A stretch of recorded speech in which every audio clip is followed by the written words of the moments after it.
Hello friends, I am Preetika Jain. Welcome to my YouTube channel Adhigam. कैसे हैं आप लोग? आज हम पढ़ने जा रहे हैं अप्रोच के टाइप्स के बारे में।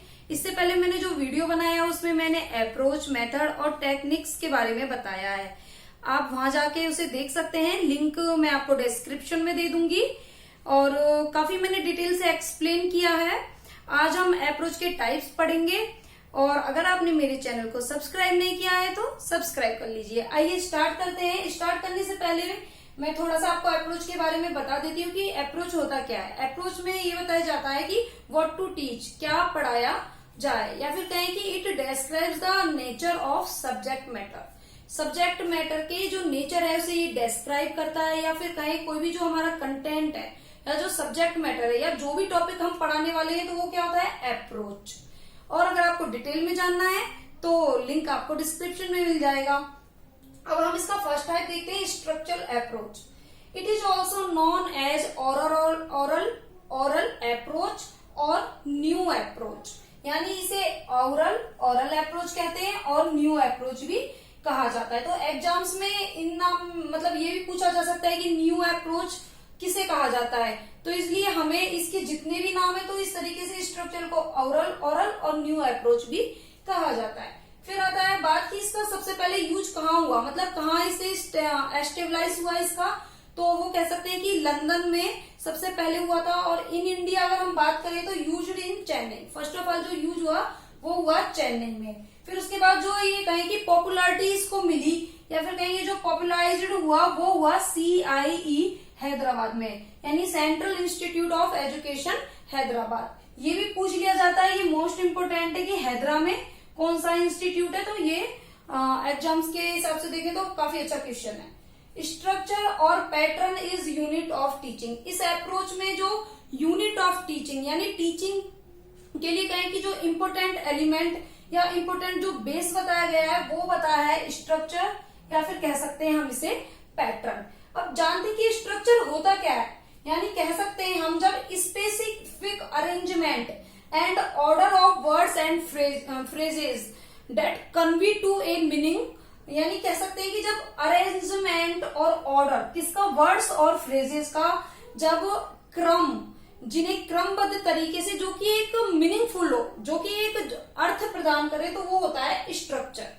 इन्हें कहा जाता है स्ट्रक्चर। इसमें जो मोस्ट इम्पोर्टेंट है वो यही बताया गया है कि जो वर्ड्स और फ्रेजेज है उनके किस तरह से उनका अरेंजमेंट या ऑर्डर डिस्क्राइब करें, उसमें इसी के थ्रू होता है। जैसे कि मान के चलिए इसमें स्पेसिफिक क्यों कहा गया है कि जो वर्ड्स और फ्रेजेज है वो स्पेसिफिक क्यों है, क्योंकि जो वर्ड्स का ऑर्डर है अगर हम उसे बदल देंगे तो क्या होगा, उसका मीनिंग भी चेंज हो जाएगा। एग्जाम्पल से समझते हैं, जैसे कि मान के चलिए ही इज रीडिंग, वह पढ़ रहा है। अब इस शब्द इसमें ये 3 शब्द हैं, अगर हम इनके ऑर्डर और अरेंजमेंट को बदल देते हैं तो इसका मीनिंग पूर्णतः चेंज हो जाएगा। अगर हम इसे लिख दें कि इज ही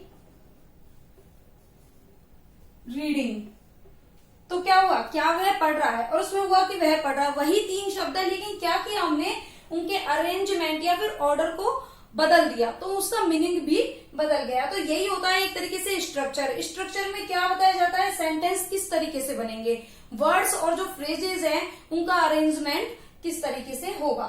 ये है 4 टाइप्स के स्ट्रक्चर्स बताए गए हैं। फर्स्ट है sentence structure, phrases structure, formula structures और इडियम्स स्ट्रक्चर्स। एग्जाम्स में ये भी पूछ लिया जाता है कभी कभी कि अप्रोच के कितने, ये स्ट्रक्चरल अप्रोच के कितने टाइप्स होते हैं, तो वो 4 टाइप्स के होते हैं। इसमें जो है मास्टरी ओवर ग्रेडेशन, यानी एम्फेसाइज किया गया है ग्रेडेशन पे। अब बात आती है कि ग्रेडेशन होता क्या है, यानी कहो कि जब जैसे कि ये 4 टाइप की स्ट्रक्चर, किसी भी सिलेक्टेड स्ट्रक्चर को हम प्रॉपर और सुटेबल ऑर्डर में जब लिखते हैं या उसे रखा जाता है एक सुटेबल ऑर्डर में, तो वो होता है ग्रेडेशन। यानी selected structure is in proper and suitable order, it is called gradation. तो जब कहें कि किसी भी सेलेक्टेड स्ट्रक्चर को, स्ट्रक्चर के अंदर तो क्या होता है कि ये अरेंजमेंट होता है, ऑर्डर्स होते हैं वर्ड्स और फ्रेजेस के, वोकेब्स के। लेकिन ग्रेडेशन में क्या होता है कि किसी स्पेशल या कहें या सेलेक्टेड स्ट्रक्चर को जब हम सूटेबल तरीके से रखते हैं तो वो होता है हमारा ग्रेडेशन।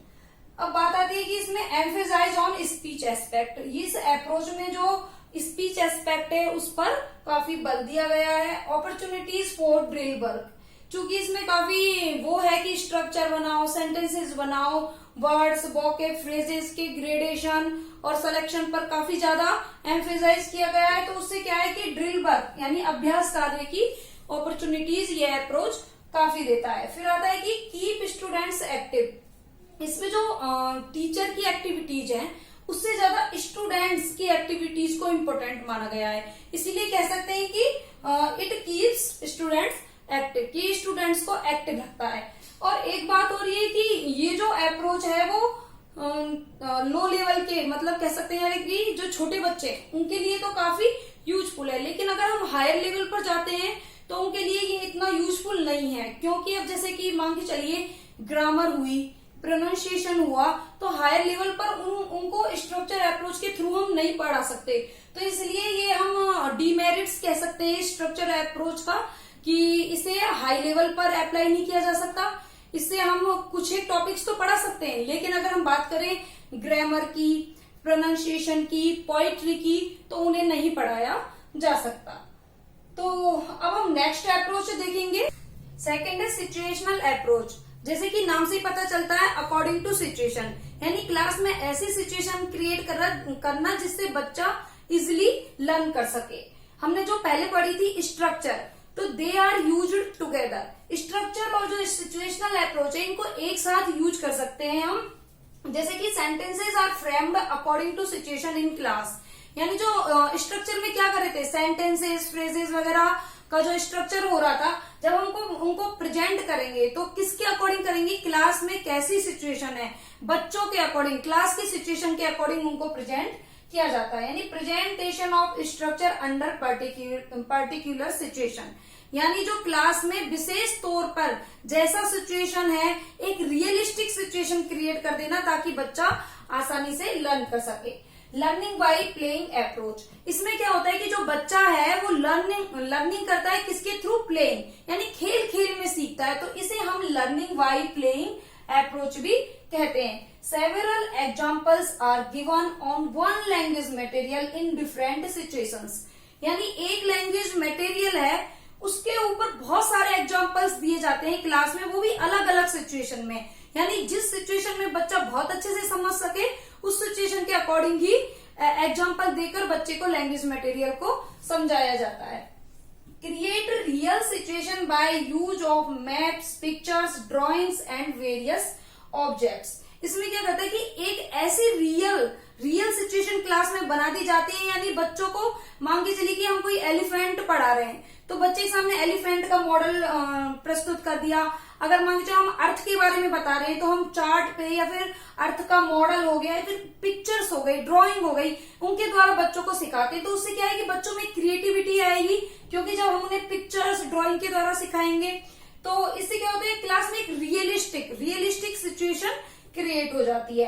बेस्ड ऑन एक्शन, ये जो अप्रोच है वो एक्शन पर बेस्ड है। क्यों, ये क्रिया पर आधारित क्यों है, क्योंकि इसमें क्या करता है टीचर ज्यादा से ज्यादा जो टीचिंग एड्स है उनका यूज करता है, जिससे क्या होता है जो लर्निंग है वो बाय प्लेइंग भी होती है और टीचर की जो टीचिंग करा रहा है वो बाय एक्शन होता है। क्योंकि इसमें टीचर और स्टूडेंट दोनों ही क्या एक तरीके से कहें कि दोनों ही इंटरेस्ट लेते हैं। यूजफुल फॉर लोअर क्लासेस, ये जो अप्रोच है वो लोअर क्लासेस के लिए बहुत उपयोगी है। लेकिन हम एक डीमेरिट्स कह सकते हैं कि ये जो हायर लेवल की क्लासेज हैं उनके लिए इतना यूजफुल नहीं है।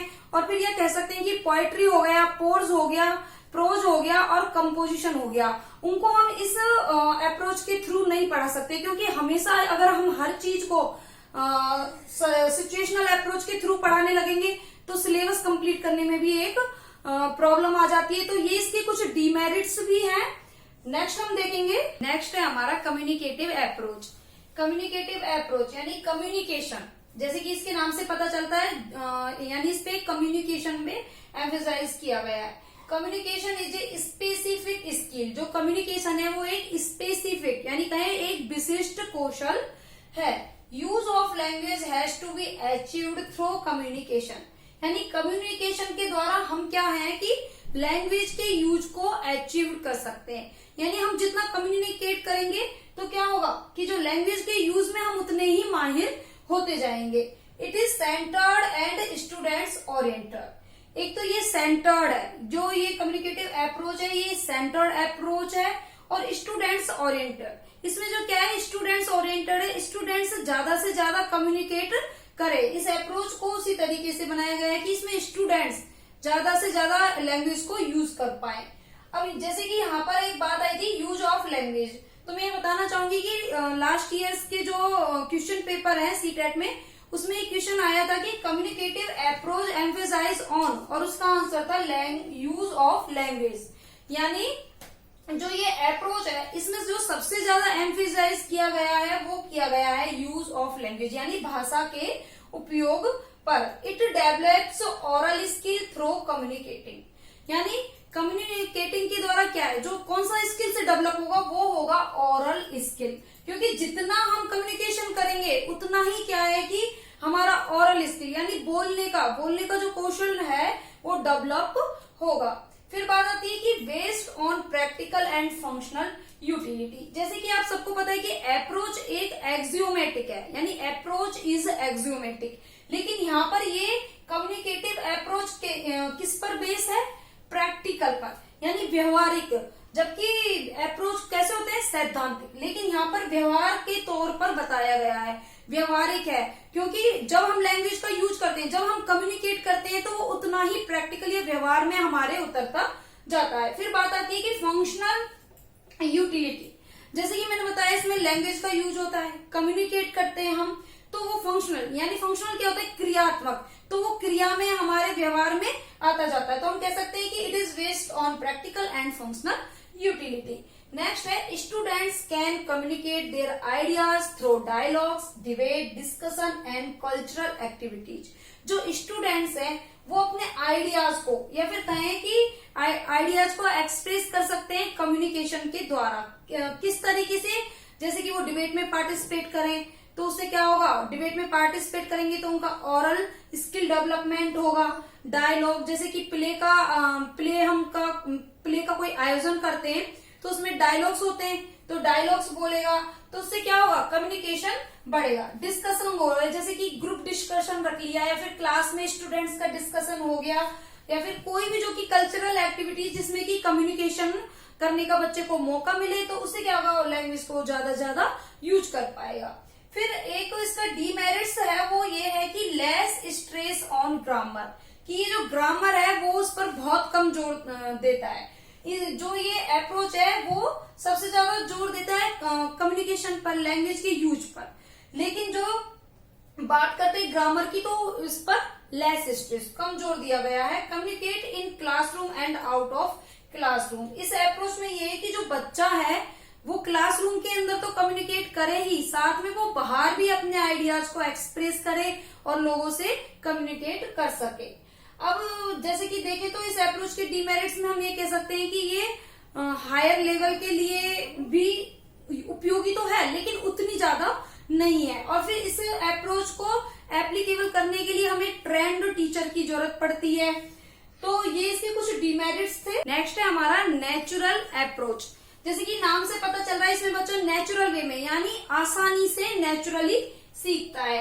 फर्स्ट ऑफ ऑल हम देखेंगे कि नेचुरल अप्रोच दिया किसने, तो ये दिया क्रेशेन और टेरेल ने। ये एग्जाम में क्वेश्चंस पूछा गया है तो आप इसे जरूर याद कर लें। और क्रेशेन और टेरेल ने इस अप्रोच को ट्रेडिशनल अप्रोच भी कहा। फिर बात आती है कि learner learns easily by acquisition, यानी जो लर्नर है यानी शिक्षार्थी है वो इजिली आसानी से सीख सकता है, किसके द्वारा, बाई एक्विजिशन। एक्विजिशन यानी अर्जन।